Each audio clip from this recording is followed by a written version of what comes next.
This podcast is graphic and deals with mature subject matter. You're listening to True Crime Chronicles. So, Jessica, last week we brought our listeners the story of 5 unsolved cases in Bardstown, Kentucky, and also talked about our new podcast, Bardstown. I want to thank all of our listeners for checking that one out and giving it a listen. Yeah, well, so Bardstown is just one of those stories that touches so many people because it really seems like being in a small town, this could happen anywhere, but it's not happening anywhere. It's happening in Bardstown, Kentucky. And I think Shay and I hope that this podcast will lead to some answers for those families and for that community. And that Shay McAllister, your co-host you mentioned for the Bardstown podcast. Of course, our listeners can find that wherever they listen to podcasts. And speaking of small towns, this week we are heading to California, another relatively small town, Escondido, California. And this is a story that involves false confessions. It's always a tough subject and a tough idea to wrap your mind around, the idea that you could be in a situation where you're being questioned, interrogated, and you admit to doing something that you just didn't do. It's so unimaginable, but, we see these kind of stories so frequently that, you can't really judge until you're in that position, whether you're the law enforcement officer or you're the person in the hot seat. All right, well, let's take our listeners back to 1998, Escondido, California, when this case begins.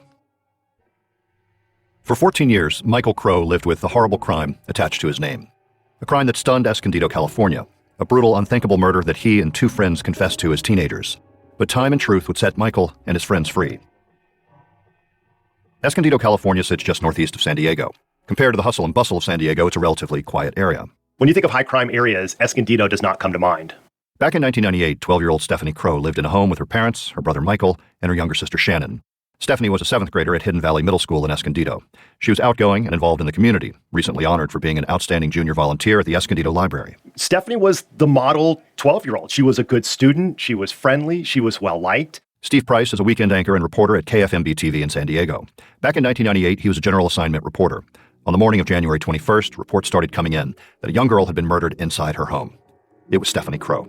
It was her grandmother who found her on the floor in the morning, and called for police, and then police showed up, and I remember seeing pictures later from the crime scene, and it was a bizarre scene because everything happened in the bedroom. She was stabbed in her bed 9 times, but there wasn't a lot of blood everywhere like you would expect in this type of crime, which the whole crime scene was bizarre in that they never found fingerprints. They didn't find DNA. How could somebody get into this home and kill this 12-year-old? It made everybody think this had to be an inside job. At this time, we have not been able to discover signs that would indicate that there was forced entry. We haven't ruled out that the possibility is that it could be a family member or an acquaintance or a stranger. If it takes weeks, then we'll have evidence teams out there on hands and knees for weeks if it takes that long. As news got out about the murder, we heard from friends and residents in Stephanie's neighborhood couldn't believe what had happened to the sweet, outgoing 12-year-old girl they knew. Everybody that came in contact with her loved her. She was just a very, very special young lady. It's a terrible tragedy for Escondido as well as the school. I can't think of any reason anyone would have had to have done anything to her. As Steve Price covered the case, a tape back at the station came to light. A brief interview with Stephanie a few years before her life was brutally ended. She was helping to clean up a local park. This is Stephanie's voice. It gets you to not do stuff like watch TV all the time, and it gets you out there and see what... So this beats watching cartoons? Oh, yeah. The only lead police had at the time were reports of a man seen in the neighborhood the night before, a man described as a transient by people in the community. All they had known about Richard Tuitt is that there was some guy who had been knocking on doors in the neighborhood that night. He was apparently looking for a girl by the name of Tracy, and he was knocking on doors. People were kind of suspicious. He had been looking in windows, and several of the neighbors actually had called the police that night saying there's some strange guy in our neighborhood. He's been interviewed. He's not in custody. At this point, there's nothing to indicate that he went to the Crowe residence that night. Any weapon found at this point? No, at this point, we're still looking for the weapon that was involved in the crime. Without any physical evidence and without any signs of forced entry, police focus attention on Stephanie's older brother, Michael. Right from the beginning, it seemed like police were focusing in on Stephanie's older brother, Michael. At the time, he was just 14 years old, kind of considered a loner type kid, had a couple of buddies. They were really into video games, that kind of stuff. They brought him in for questioning. Over the course of many hours, police grill Michael and his 2 friends. Can you tell me what you did with the knife? What? God, I don't know. I didn't do it. Mike, let's hear it. Let's hear it, Mike. Is she heavy? Can you feel the weight of her body in your arms? I don't know. You keep asking me. I just don't know. Either Shannon, or it's your grandma, or it's your mom, or it's your dad. And if you're a parent and you watch those tapes, your heart just breaks for these boys because they're 14 and 15 years old. Think about when you were 14 and 15 years old, and then to have these police who are adults and know what they're doing, just pounding at your psyche, telling you, oh, your parents think you did this. They don't love you anymore. They just kept hitting on these kids to the point where the kids just broke. And these kids never had a chance. They didn't have an attorney with them. They didn't know the implications of what they were saying, what it would all mean. On a Friday night, just 2 days after the murder of his sister, Michael confesses. I think you're afraid if you tell me what the truth is. You're facing the demon. All I know is I'm positive I killed her. And she was a threat to me. Everything I did, she could match. That wasn't right.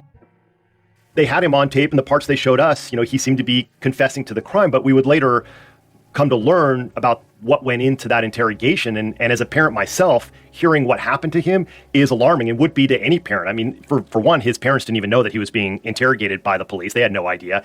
He was never offered an attorney, so he's just speaking as a 14-year-old, not really fully knowing the consequences of what he's saying. And police flat out were lying to him. They were telling him that they had evidence that implicated him. They told him that he had failed a lie detector test. They told him that even his parents thought he did it, and they just pounded on him hour after hour after hour for a good 6 hours. They were just going after him, and finally he gave them what he wanted. They gave him a confession. He said that he killed her because he felt that she was a threat, that she was the good child, that she made him feel worthless. But even then, he gave very vague statements as to how the murder happened. There were never any details. In fact, I believe he even said in those tapes that he couldn't remember killing it, but that he was sure he did. Despite the confession, Michael's bewildered parents refused to believe what they're hearing from police. And they never thought he did it. So it's not like they were in a mindset of, gosh, our son killed our daughter. We need to be worrying about our daughter and bury her, and then we'll deal with our son. This was a case of right away they said, our son didn't do this. He's innocent. And so now they're trying to grieve the loss of their daughter and at the same time protect their son from going to jail for murder. The police had their confession, and Michael wasn't the only one facing charges. She had a life, and someone took that away. 31 years hunting for her mom's killer. And it's going to end with me getting the person that killed my mom. Hune Gray is closer than ever. So these are dangerous people. Extremely dangerous people. From the team that brought you Urge to Kill, I'm Ashley Porslin. Are you willing to go to war, so to speak? And this is The Yellow Car. I'm always ready for anything. Subscribe now. There were a total of 3 boys who were originally charged. It was Michael Crowe, who was Stephanie's older brother, and then his 2 friends, Aaron Hauser and Joshua Treadway. And the belief by police is that Hauser may have been the mastermind. He had all these knives, and one seemed to be missing, and that Michael was upset with his sister, and so he went along with it, and Joshua Treadway, was involved somehow as well. At the time, it seemed sort of like a slam dunk case. I mean, the police were talking to the brother. They had interrogated him. He supposedly had confessed. And so at that point, we thought this was a done deal and we'd be covering a trial and an unfortunate funeral and we'd be moving on to our next story. Didn't really work out that way. He spent around 6 months behind bars, but new evidence came in and suddenly the case was turned on its head. That new evidence had to do with a man named Richard Tuitt, described as a transient, someone who they had in fact questioned the morning after the murder. Tuitt's name went by the wayside after Michael's confession. But things changed when one of Michael's friends went to trial. It was right before one of Michael Crowe's friends, Joshua Treadway, was supposed to go to trial. And right before his trial was about to start, his attorney had asked that a different shirt of Richard Tuitt's be tested for DNA evidence. And it was on that shirt that they found 3 little drops of blood. I mean, it was hardly even noticeable on the shirt, but that changed everything. All of a sudden, the charges against the boys were dismissed, and Richard Tuitt was suddenly now the focus of a murder investigation. But outside of those drops of blood, there wasn't any evidence linking Tuitt to the crime scene. They never found a weapon, ever. Even to this day, they still have not found it. And inside the room, they never found any fingerprints, and they never found any DNA tying Richard Tuitt to the crime, which is a whole other interesting aspect of this case, to be honest, because here you have this transient who is kind of a bumbling guy. He's been convicted of a bunch of minor offenses for drugs and other stuff. And how could this guy get into a locked house, kill Stephanie Crowe, stab her 9 times, get out of the house? Nobody knows he was there. He's not covered in blood. He doesn't have the weapon. How does something like that even happen for a guy like that? Nevertheless, Tuitt went to trial for the murder of Stephanie Crowe. A jury actually convicted him, not of first-degree murder. They acquitted him of that, but they convicted him of voluntary manslaughter. They did find that he used a deadly weapon, a knife, even though no knife was ever found on him, and he was sentenced to 13 years in prison. And what's interesting is during jury selection of his trial, he actually escaped from the courthouse. They were on a lunch break, and he somehow slipped out of his handcuffs, walked right out of the courthouse, got on a bus, and eventually, several hours later, was rearrested and brought back into custody and ended up getting an extra 4 years for that flight attempt. But it made you wonder, well, if he can slip out of a courthouse with all these armed guards around, then maybe he could get into a home and slip out undetected. So many unanswered questions when it comes to this case. But finding justice for Stephanie's killer wasn't going to be that simple. Tuitt was behind bars. And then another twist. An appeals court looked at his case and threw out the conviction, but they did decide to retry him again. And in that case, the jury found him not guilty. They ruled that there was no evidence that tied him to the Crowe house at all. And they felt that the blood on his shirt was through sloppy police work, some type of contamination. And that's why these drops got there in the first place. For Stephanie's parents, the news of Tuitt's release was devastating. Stephanie's murder, and now another suspect convicted and then released. When Richard Tuitt was found not guilty, they really were upset, especially Stephanie's mom, Cheryl, saying, this is going to happen to somebody else. That was her big concern. Stephanie's killer was still on the loose, and the stigma of being put in prison for the murder of his sister followed Michael Crowe wherever he went in the years to follow, no matter how hard he tried to move on. There are times where these kids would be out in the public, maybe at Costco, and somebody would come up and say, well, did you kill your sister? And I can't imagine what it would be like to have somebody think that of you who is a stranger. Michael's sister, Shannon. It's too much. I mean, he's moved away, he started a family, they have a 2-month-old son, and he shouldn't have to be put through this anymore. The families eventually filed a civil rights lawsuit. So the family did sue the city of Escondido and the city of Oceanside, which was also involved in the investigation, in a civil trial. Now the families of all 3 boys are accusing investigators of conspiring to illegally arrest and prosecute the boys, as well as violating the civil rights of other family members. Families claim investigators held the boys illegally, questioned them overnight about Stephanie's murder, and then coerced false confessions out of the boys. The families say the investigators then used the coerced confessions in a conspiracy to illegally arrest and prosecute the boys. Inside, defense attorneys told the judge that the investigators were acting within the scope of their jobs, and they cannot be sued because they are protected by legal immunity. Those attorneys would not speak on camera after the hearing, but they claim there was no conspiracy. Not surprisingly, the Crowes disagree. They all know they're lying, but it's no surprise. They really can't come out and say, we know we've done things wrong, and we'll still continue to do things wrong. They can't do that. They can't lose the faith of the people. According to published reports, in October 2011, a 3-judge panel determined that what the boys went through during questioning by police was psychological torture. And they settled that case for $7.25 million. And then, almost 15 years after the murder, 28-year-old Michael and his childhood friend Joshua Treadway file a motion to have their records formally cleared of all charges related to the crime. Michael is once again put under the spotlight and forced to answer questions about that horrible day. Did you hate your sister? No. You miss your sister? Yeah.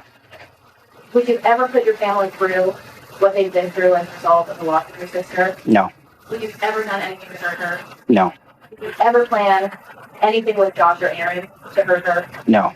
Did you in any way, shape, or form participate in her killing? No. And then finally, after all those years, a judge decides to clear their records. Michael and Joshua are found factually innocent of the murder. Judge Kenneth So's ruling officially ends 14 years of finger-pointing at Michael Crowe and Joshua Treadway by those who believe they were somehow responsible for Stephanie Crowe's murder. All records of their arrest, prosecution, and the like are eliminated from official sources. They don't have to say they were ever arrested. They don't have to comment on it. But the case of Stephanie Crowe is still unsolved. Richard Tuitt is a free man, and a killer is likely still on the loose. We have Michael Crowe, who's been now found factually innocent by a judge, which is extremely difficult to get a judge to agree to that. And you have Richard Tuitt, who went to trial, and a jury acquitted him. So who killed Stephanie Crowe? We still don't know for sure. So, Jessica, I can tell you that there's no amount of money or lawsuits or settlements that will make up, of course, for the loss of Stephanie Crowe for this family.